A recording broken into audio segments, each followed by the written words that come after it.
সমুদ্রের মাঝখানে একটি জাহাজ প্রচণ্ড ঝড়ের মধ্যে পড়ে লণ্ডভণ্ড হয়ে গেল। সেই জাহাজের বেঁচে যাওয়া এক যাত্রী ভাসতে ভাসতে এক নির্জন দ্বীপে এসে পৌঁছালো।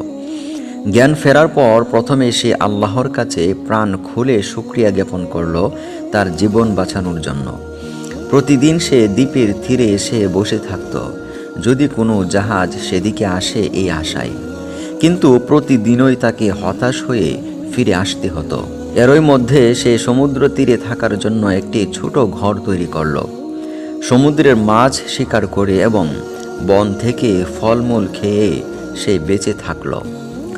একদিন সে খাবারের খুঁজে বনের গভীরে প্রবেশ করল।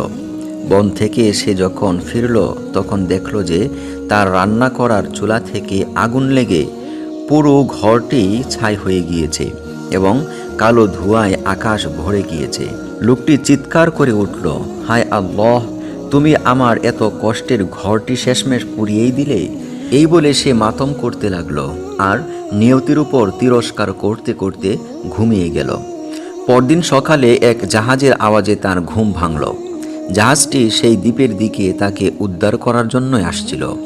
সে অবাক হয়ে বলল, তোমরা কিভাবে জানলে যে আমি এখানে আটকা পড়ে আছি? জাহাজের ক্যাপ্টেন জানালো, তোমার জ্বালানো ধোঁয়ার সংকেত দেখেই তো আমরা তোমাকে উদ্ধার করতে এসেছি। লোকটি তখন বুঝতে পারল যে ঘরে আগুন না লাগলে সে কখনো বাড়ি ফিরতে পারত না। আল্লাহ যা করেন তা মানুষের কল্যাণের জন্যই করেন, আমরা কেবল বুঝতে পারি না। মানুষকে সর্বদা সকল অবস্থায় আল্লাহর ওপর আস্থা রাখা উচিত, কখনো আল্লাহর ওপর আস্থা হারানো ঠিক নয়।